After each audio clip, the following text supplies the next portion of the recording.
Galera, eu sou o professor Darcy, sou professor de Física e hoje nós estamos aqui para continuar a nossa aula de Introdução à Mecânica. Hoje nós vamos falar sobre força e também da primeira lei de Newton, ok?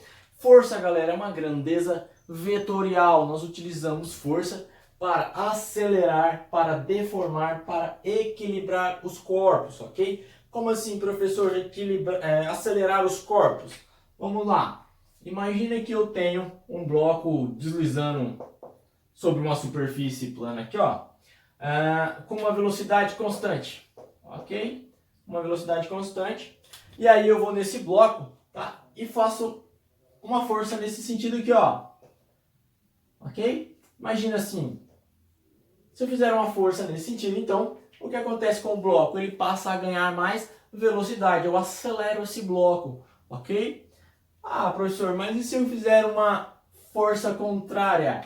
Eu vou acelerar? Vai acelerar ele negativamente, não é isso? Se eu fizer uma força contrária, o que acontece com a velocidade? Ela diminui, tá? Então eu consigo mexer com a aceleração do corpo através da força, tá? Deformar, galera, deformar, tá? Imagina que eu estou jogando vôlei, por exemplo, tá? E aí na hora que eu vou sacar a bola, tá? Concorda que na hora que eu bato na bola com muita força, essa bola ela sofre uma deformação, não é? Ela fica mais ou menos meia lua, vamos se dizer. Na hora que eu bato nela nessa direção aqui, ó, tá? Eu aplico a força, ela se deforma e logo depois ela volta ao seu estado normal, não é isso? Galera, a deformação ela pode ser só momentânea ou também ela pode ser uma deformação permanente. Como seria uma deformação permanente? Ah, eu pego um martelo, vou lá e bato no carro, por exemplo. Vou amassar a lataria do carro permanentemente, ok? O carro sofre um acidente, bate numa parede, por exemplo, ele vai se deformar permanentemente, até que alguém vá lá e conserta ele, né, galera? Equilibrar corpos. Como é que eu posso equilibrar corpos? Lembra que eu falei que se eu aplicar uma força contrária, eu vou diminuir o movimento daquele bloco? Tá? Também é válido, galera, para equilibrar. Imagine assim, ó, se eu tenho um bloco, tá? E aí eu tenho uma força aplicada para cá, e eu preciso manter esse bloco em equilíbrio. O que acontece? Eu aplico uma força 2 aqui, por exemplo, em sentido contrário, fazendo com que elas se anulam e aí o bloco fica equilibrado. O valor da somatória das forças é nulo, ele não está se mexendo nem para a direita nem para a esquerda, ok? Galera, outra coisa, como é que a gente faz a medição de força? Como é que a gente mede essa força, tá? Na feira, não, geralmente o pessoal utiliza, tá, um dinamômetro ou uma outra balancinha mecânica. Como é que funcionaria o dinamômetro, por exemplo? O dinamômetro, turma, ele tem a unidade, tem os valores nele, tá? E um ganchinho embaixo, como aqui na figura. E aí você pendura a sua sacola, é uma molinha interna, tá? E aí quanto mais essa mola deforma, tá? Vai mostrando o valor do peso da sacola, ok? Da massa da sacola. A outra balancinha também, o pessoal coloca e vai mexendo o pezinho para o lado até encontrar o peso ideal ali de equilíbrio. Galera, sobre classe de força, tá? Como é que eu classifico a força? Galera, a gente classifica a força por contato e força por campo, tá? Professor, qual é a diferença? O próprio nome quase que já define a diferença, né? Por contato, galera, vamos dizer que, ó, por contato, imagine que eu tenho uma mesa, tá? A superfície lisa aqui.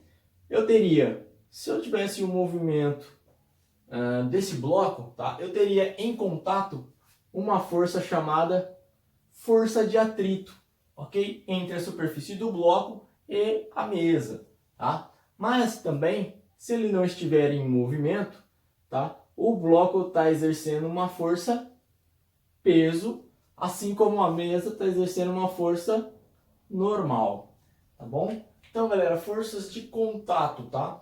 Força de atrito, força peso, força normal e algumas outras. Força de campo, galera. Força de campo é aquela que eu não preciso necessariamente estar em contato com o material, tá? Por exemplo, eu trouxe aqui um desenho assim de um eletroímã, tá? Ele está exercendo uma atração sobre o meu prego, tá? Então meu prego está sendo atraído para o eletroímã.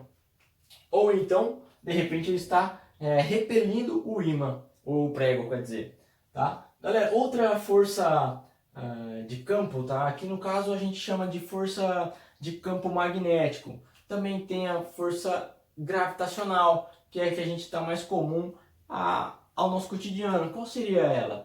Galera, sobre nós, seres humanos, aqui na Terra, por exemplo, existe a força de gravidade, não é? Ela não precisa estar em contato com o meu corpo, ela sempre está exercendo essa força sobre mim. Por exemplo, se eu solto o meu canetão, ele vai descer, tá? Até encontrar com o chão. Ele sempre está recebendo uma força, mesmo que eu não aplique uma força para baixo, tá? Se eu solto apenas, ele cai, sem necessariamente eu estar fazendo uma força nele, tá? Galera, força de campo, força gravitacional, força elétrica, tá? Força magnética e algumas outras aí. Galera, como é que a gente faz a somatória de força, professor? Força resultante, tá? A força resultante, ela é definida através da resultância da somatória das forças, tá? Por exemplo, se eu tenho a força 1 e força 2 sobre um bloco, para eu saber a força resultante, é a somatória das duas forças. Professor, e se tivesse forças ao sentido contrário? Galera, é só pegar da força menos a outra, ok? É simplesmente a somatória das forças que estão na mesma direção, tá bom? Se elas estiverem em direções opostas, só subtrair, ok? Força resultante, então, é a somatória de todas as forças. Professor, se eu tivesse 3, 4, 5, 20 forças aqui, somaria força 1, força 2, força 3, etc. 10, 20, 30, somaria todas elas. Tá bom, galera? Eu vou voltar aqui com um próximo quadro sobre a primeira lei de Newton, tá bom? Já eu volto aí. Então, galera, primeira lei de Newton. Newton, galera, quando ele estava formulando suas leis, tá?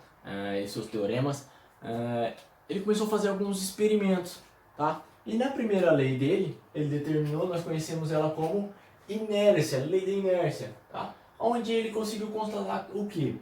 Todo corpo em movimento, ele tende a permanecer em movimento, assim como todo corpo que está em repouso também tende a permanecer em repouso, parado, ok? Como assim, professor? Imagina aqui, ó, eu trouxe um desenho, tá? Imagina uma pessoa sobre o skate, por exemplo. Se ela está parada, o skate está parado, tá?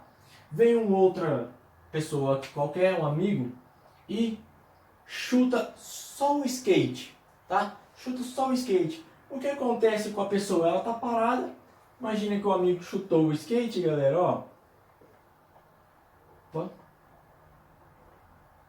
No primeiro instante ela estava no começo aqui, tá? O skate foi e a pessoa caiu, ok? Ela tendeu a permanecer sempre no mesmo ponto, tá? O skate vai e ela cai. Outra coisa, quando o corpo está em movimento, ele tende a permanecer em movimento. Como assim, professor? Imagina que a pessoa está em cima do skate, está andando lá bem legalzinho, tá ela e o skate em movimento. E aí vem na frente dela uma pedra, ok? O que acontece? O skate bate nessa pedra e ele para instantaneamente, não vai parar? O que acontece com a pessoa? Quando o skate para, galera, a pessoa está em movimento, não tá? Então, o skate parou na pedra e a pessoa caiu. A pessoa vai para frente. Por quê? Porque ela permanece em movimento, tá? Outra coisa. Quando você está dentro de um carro, por exemplo, tá? Você está viajando dentro do carro e aí você está de cinto e aí alguém pisa no freio. O que acontece com o seu corpo? O seu corpo ele vai para frente, não é isso? E aí o cinto segura a gente. Isso aí é inércia, galera. Você está em movimento, o carro parou, você não para. Você continua em movimento. Você tende a continuar nesse movimento, tá bom? Assim como você está parado dentro do carro, e aí o carro arranca de uma vez. Tá, aí a gente faz aquele movimento de ir para trás, não é isso? Porque nós precisamos permanecer no mesmo local que estávamos. Enfim, outra coisa. Quando nós estamos fazendo, por exemplo, uma viagem lá, nós estamos fazendo uma curva. E aí essa curva nós fazemos ela acelerado, por exemplo, tá? Em uma velocidade maior. O que acontece? Quando o carro ele começa a virar, tá? Começa a virar no sentido da curva aqui, ó. O seu corpo ele tende a sair da curva. Por isso que a gente faz aquele movimento dentro do carro quando o carro vira. Por exemplo, ele virou para a direita. A gente vai lá e continua no mesmo sentido que nós estávamos indo. Virou para a esquerda, vai lá, ok? Continua no mesmo sentido. Isso aqui, princípio da inércia, tá bom, galera? A primeira lei de Newton. Eu vou voltar aqui para o quadro com alguns exercícios a respeito de força, tá? E da primeira lei de Newton também. Então aqui, galera, um exercício sobre forças. Determine as forças resultantes a seguir, ok? A, B e C.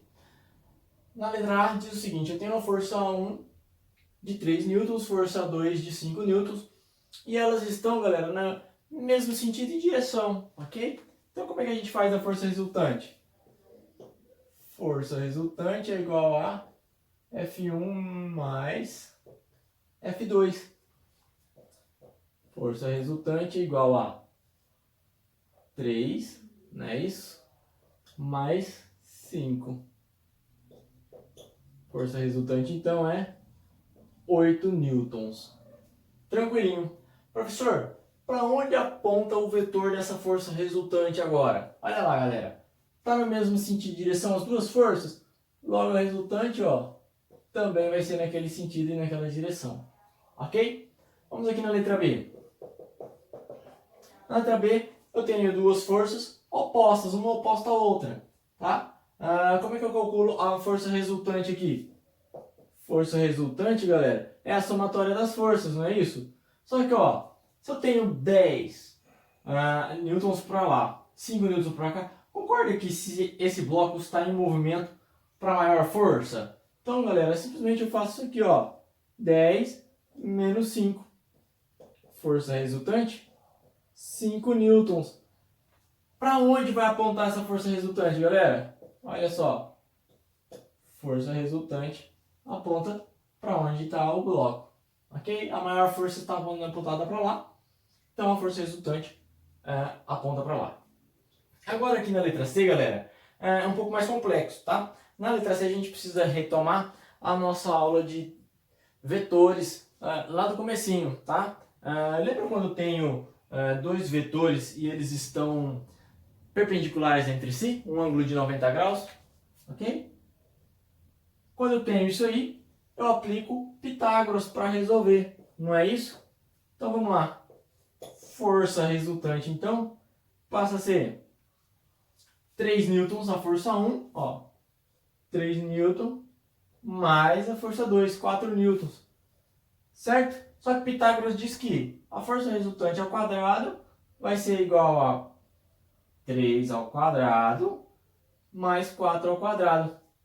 Ok? Então vamos lá. Força resultante ao quadrado, galera, ó. 3 vezes 3, 9, não é isso? Mais 4 vezes 4. Opa, não é 4, é 16. Soma. 9 mais 16, ó, força resultante ao quadrado. 9 mais 16, 25. Como é que eu tiro o quadrado daqui? Força resultante, joga o quadrado para o lado de lá, como é que ele fica? Raiz, não é isso? Raiz de 25. Qual é a raiz quadrada de 25? Exatamente, 5. Força resultante, então, é de 5 newtons. Beleza, professor, e agora, onde aponta a força resultante? Galera, lá em vetores, ó, nós vimos que a minha força resultante vai apontar aonde está a junção desses dois vetores. Olha lá, ó. Ok? Força resultante. Ok, galera? A gente se vê na próxima aula, então. Tá bom? Até mais!